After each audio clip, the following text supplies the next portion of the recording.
Bonsoir mes chers amis, les habitués de la chaîne vidéo La Voix de la Vérité.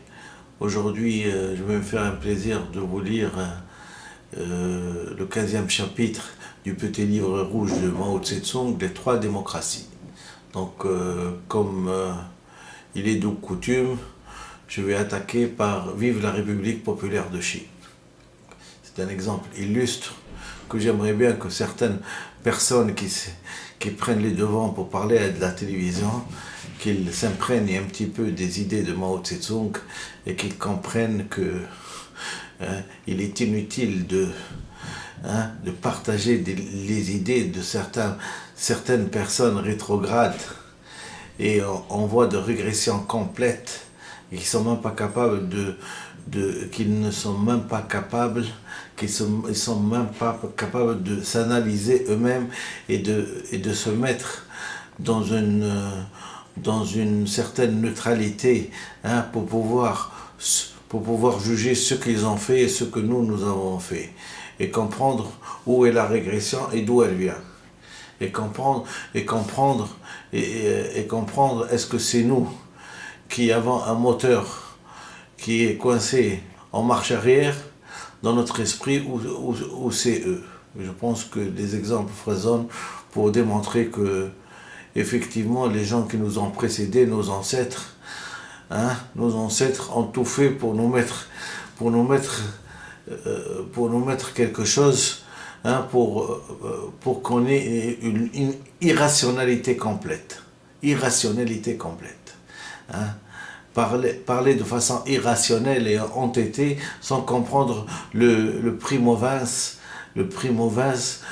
et les tenants et les aboutissants de notre comment dirais-je, de notre régression et du décalage qu'il y a entre les pays qui sont civilisés et les pays primitifs. Et je n'en veux que pour cause, puisque je suis un scientifique et que j'ai entendu que les sources du droit étaient multiples, les coutumes, les traditions et tout. Moi, ma source du droit, elle est toute simple, c'est la science. Quand quelque chose est scientifique, il faut l'appliquer. Point final.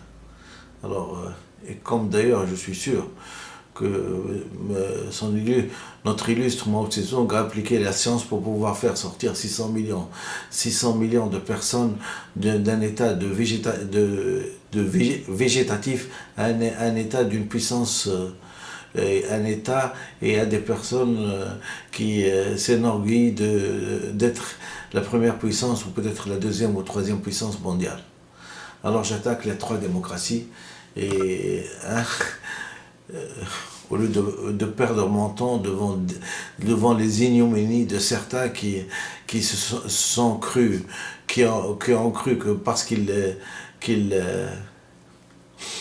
sont dans l'Assemblée constituante, ont le droit de citer et ont le droit d'éviter des erreurs monumentales sur le développement humain et sur l'émancipation humaine.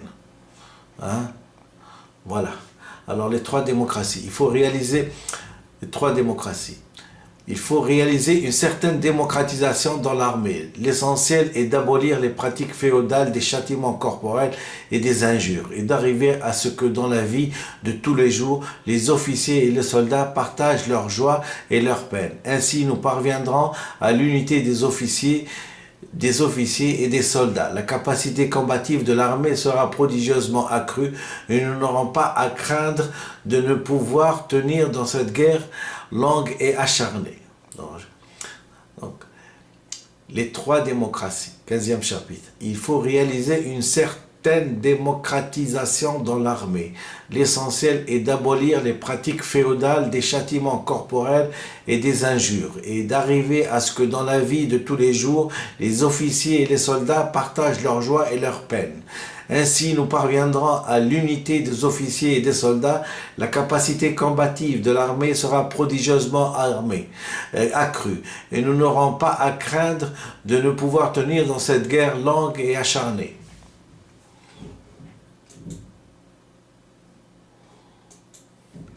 de la guerre prolongée, mai 1938, œuvre choisie de Mao Tse-tung, tome 2. Malgré les dures conditions matérielles et les combats incessants, l'armée rouge tient bon, comme par le passé. Cela ne s'explique pas seulement par le rôle du parti, mais également par la pratique de la démocratie dans l'armée. Les officiers ne frappent pas les soldats, les officiers et soldats jouissent de conditions de traitement élargies, les soldats peuvent s'exprimer librement au cours des réunions, les formalités et cérémonies inutiles sont supprimées, l'administration financière se fait au vu et au su de tout le monde. En Chine, la démocratie n'est pas seulement nécessaire au peuple, elle est aussi à l'armée. Le régime démocratique dans l'armée constitue une arme importante pour détruire l'armée de mercenaires féodales.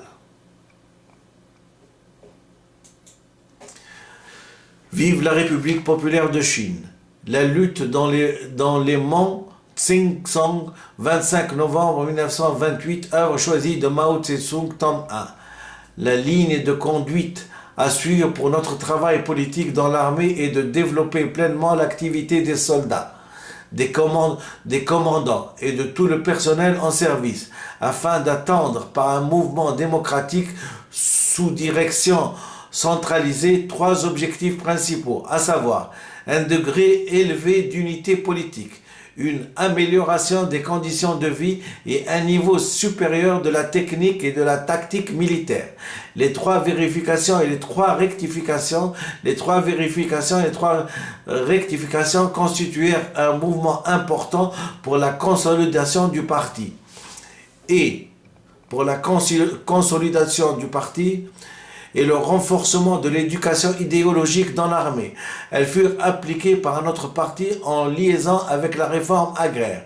Pendant la guerre de libération populaire, dans les organisations locales du parti, les 3 vérifications portaient sur l'appartenance de classe, l'idéologie et le style de travail dans l'armée. Elles portaient sur l'appartenance de classe, l'accomplissement du travail et la volonté de combat. Les 3 rectifications signifiaient la consolidation de l'organisation, le renforcement de l'éducation idéologique et l'amélioration du style de travail qui sont actuellement appliqués avec enthousiasme dans notre armée, sont destinés à atteindre les deux.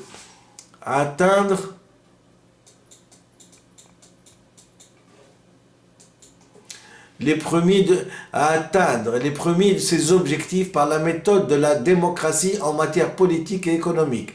La démocratie en matière économique consiste à garantir aux représentants élus par les soldats le droit de s'occuper du ravitaillement en vivres et de l'ordinaire en assistant le commandement de la compagnie, sans se soustraire évidemment à son autorité. La démocratie en matière militaire consiste à pratiquer dans les périodes d'instruction la méthode de l'enseignement mutuel entre officiers et soldats et parmi les soldats eux-mêmes. Et dans les périodes de combat à faire tenir par les compagnies de première ligne différentes réunions, grandes ou petites, sous la direction du commandement de la compagnie. Les soldats doivent être incités à discuter la manière d'attaquer et d'enlever les positions ennemies et d'accomplir les autres missions de combat. Vive la République populaire de Chine. Lorsque les opérations se poursuivent pendant plusieurs jours, il faut tenir plusieurs réunions. Cette forme de démocratie militaire fut pratiquée par un grand succès pendant la bataille de Penglang dans le nord du Tianzi et celle de Chenggongchong dans la région de Shanxi-Cha-Hopei. Il a été prouvé que cette pratique ne présente que des avantages et aucun inconvénient. Le mouvement démocratique dans l'armée, 30 janvier 1948, œuvre choisie de Mao Tse-tung, tome 4. Vive la République populaire de Chine. Dans la grande lutte où il est engagé, le Parti communiste chinois demande à toutes ses organisations, ses organes dirigeants, à tous ses membres et cadres de faire preuve d'initiative au plus haut degré, ce qui seul pourra assurer la victoire. Dans la pratique, cette initiative se manifeste dans leur énergie créatrice, le sens de responsabilité, l'ardeur au travail, le courage et l'aptitude à soulever des questions, à exprimer leur opinion, à critiquer les défauts, ainsi que dans le contrôle exercé avec une sollicitude de camarades sur les organismes supérieurs et les cadres dirigeants. Sinon, le terme initiative n'aurait pas de sens. Or, cette initiative se déploie en fonction du degré de démocratie dans la vie du parti. Elle ne pourrait pas, sans une démocratie suffisante. De même, il n'est possible de former un grand nombre d'hommes capables que si la démocratie règne dans le parti. Vive la République populaire de Chine. Dans les grandes luttes où il s'est engagé, le Parti communiste chinois demande à tous ses organes dirigeants, à tous ses membres et cadres de faire preuve d'initiative au plus haut degré, ce qui seul pourrait assurer la victoire. Dans la pratique, cette initiative se manifeste dans leur énergie créatrice, le sens des responsabilités, l'ardeur au travail, le courage et l'aptitude à soulever des questions, à exprimer leur opinion, à critiquer les défauts, ainsi que dans le contrôle exercé avec une sollicitude de camarades sur les organismes supérieurs et les cadres dirigeants. Sinon, le terme initiative n'aurait pas de sens.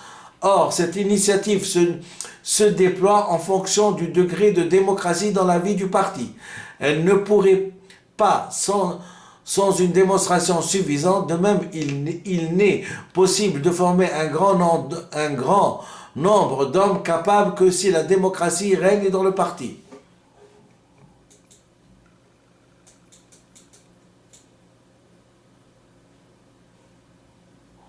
Vive la République populaire de Chine. Les tâches pour 1944. Le 15 décembre 1944. Le parti doit éduquer ses membres sur la question de la démocratie afin qu'ils comprennent ce que c'est que la vie démocratique, quels sont les rapports entre la démocratie et le centralisme et comment se pratique le centralisme démocratique. Ainsi seulement nous pourrons défendre effectivement la démocratie au sein du parti, tout en évitant l'ultradémocratisme et se laisser aller qui détruit la discipline.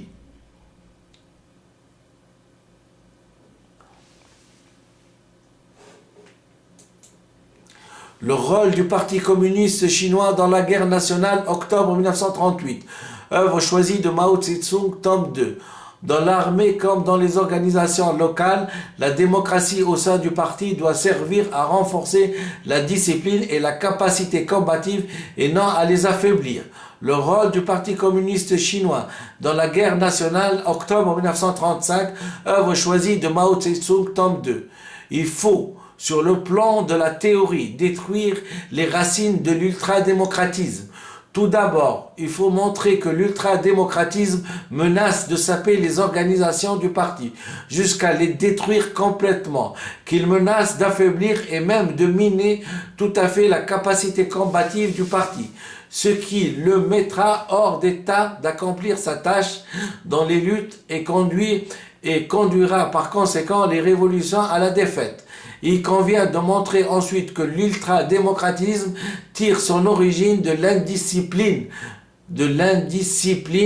petite bourgeoisie. En pénétrant dans le parti, celle-ci se traduit sur le plan politique et sur le plan de l'organisation par des conceptions ultradémocratiques, absolument incompatibles avec les tâches de combat du prolétariat. Vive la République populaire de Chine. L'élimination des conceptions erronées dans le parti